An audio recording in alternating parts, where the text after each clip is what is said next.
அனைவருக்கும் வணக்கம். இந்த பதிவில் நம்ம பார்க்க போற படம் கிங்டம். படம் எப்படி இருக்குன்னு பார்ப்போம். தமிழ், தெலுங்கு, ஹிந்தி என்று பேன் இண்டியன் மூவியா கிங்டம் வெளியாகி இருக்கு. இது ஒரு தெலுங்கு படம். தமிழ் டப்பிங்கில் அவைலபிளாக இருக்கு தியேட்டர்ஸில். கிங்டம் படத்தோட கதையை பற்றி லைட்டாக சொல்கிறேன். படத்தோட கதாநாயகன் விஜய் தேவரகொண்டா ஒரு சின்ன ஊரில் கான்ஸ்டபிளாக இருக்கார். இவர் நேர்மையான முறப்பான விறப்பான போலீஸ் உயர் அதிகாரி தப்பு பண்ணாலும் தைரியமாக எதிர்த்து கேட்பார். இவருக்கு ஒரு அண்ணன் 18 வருஷத்துக்கு முன்னாடி தன் அப்பாவையே கொலை பண்ணிட்டு ஊரை விட்டு ஓடிடுறான். கதாநாயகன் விஜய் தேவரகொண்டா தன் அண்ணனை தேடி கண்டுபிடிச்சி அழைச்சிட்டு வந்து குடும்பத்தோட சந்தோஷமாக ஒற்றுமையாக வாழணும்னு நினைக்கிறாரு. அண்ணன் என்ன பக்கத்து ஊரில் இருக்கான், போய் கூப்பிட்டு வர. அவர் பக்கத்து நாட்டில் ஒரு தீவில் கேங்ஸ்டராக இருக்கார். விஜய் தேவரகொண்டாவை பெரிய ஆஃபீஸரை கூப்பிட்டு, இதை பாருப்பா, ஹாங்காங்லேருந்து ஒரு ஷிப்பு ஒன்று ஜாப்னாவுக்கு போகுது. ஷிப்பு நிறைய ஆயுதங்கள், அதை கடத்துறது யாருன்னா நீ இவ்வளோ நாளா என் அண்ணன் சொல்லிட்டு தேடிட்டு இருக்கியே, அவன் தான் இந்த ஆயுதங்களை கடத்துறது. உன் அண்ணன் பேர் சிவா. சிவாவுக்கு ஒரு கேங் இருக்குது, ஒரு கூட்டம் இருக்குது. நீ என்ன பண்ணுறன்னா ஒரு ஸ்பை வேலை பாரு. உன் அண்ணன் சிவாவை கேங்கில் எப்படியாவது சேர்ந்து எங்களுக்கு தேவையான இன்ஃபர்மேஷனை கொடு. உன் அண்ணன் சிவாவை திருத்தி மீட்டு கொண்டு வந்து சந்தோஷமாக இருன்னு சொல்ல ஹீரோ விஜயும் ஏற்றுக்கிட்டு ஒரு ஸ்பையாக பக்கத்து நாட்டில் இலங்கை தீவுக்கு போகிறாரு. இலங்கையே ஒரு தீவு தான், அதுக்குள்ளே ஒரு சின்ன தீவு.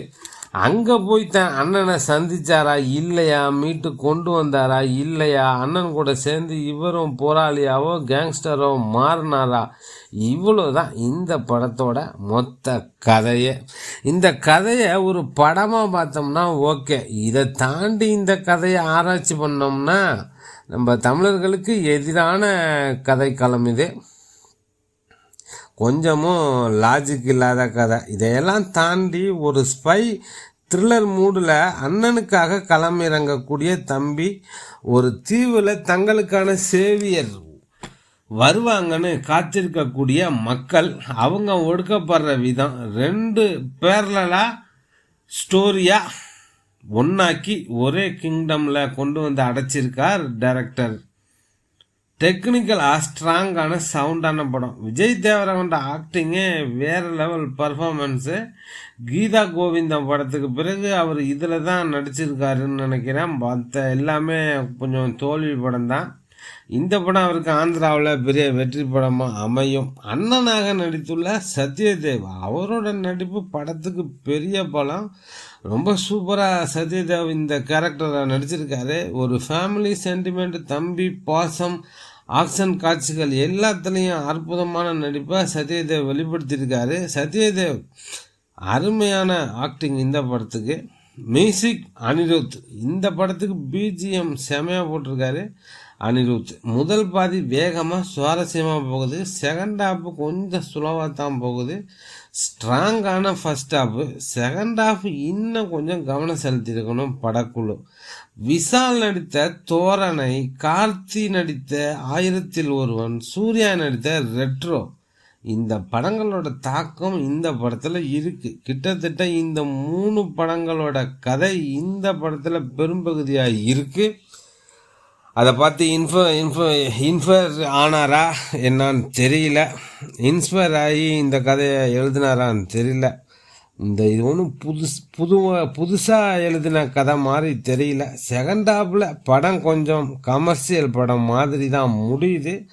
ஃபர்ஸ்ட் ஹாஃபில் சாலிடான ரைட்டிங், செகண்ட் ஹாஃபில் மிஸ் ஆகுது. அதனால இது ஒரு ஆவரேஜான மூவியாக ஆயிட்டு, செகண்ட் ஹாஃப்லையும் கவனம் செலுத்தியிருந்தால் ஒரு சூப்பரான படமாக வந்திருக்கும். இந்த படத்தோட டைரக்டர் கௌதம் தின்னனூரி எழுதி இயக்கியுள்ளார்.